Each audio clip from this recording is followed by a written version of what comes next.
Hello everyone. तो लो जी आ गया खेसारी लाल यादव जी और सपना चौहान का एक बहुत ही बेहतरीन होली वीडियो सॉन्ग, जो कि फुल वीडियो सॉन्ग में रिलीज हो चुका है। और इसे लिखे हैं कृष्णा बेदर्दी जी और इसमें म्यूजिक दिए हैं आर्या शर्मा जी और इसे गाए हैं खेसारी लाल यादव जी। और वीडियो में है खेसारी लाल यादव जी और सपना चौहान जी और रानी एक्ट्रेस जी।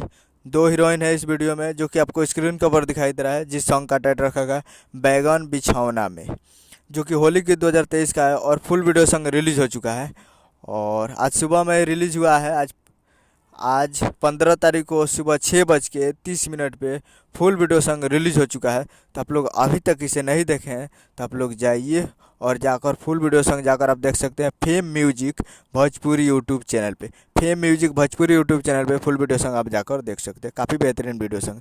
तो उम्मीद कर रहा हूँ कि वीडियो अच्छा लगा तो चैनल को सब्सक्राइब कर बेल आइकन प्रेस कर दीजिए, ताकि ऐसे खेसारी लाल यादव जी के लेटेस्ट न्यूज लाते रहे। और वीडियो को एक लाइक कर दीजिए। मिलते हैं अगले वीडियो में, तब तक के लिए जय हिंद, जय भोजपुरी।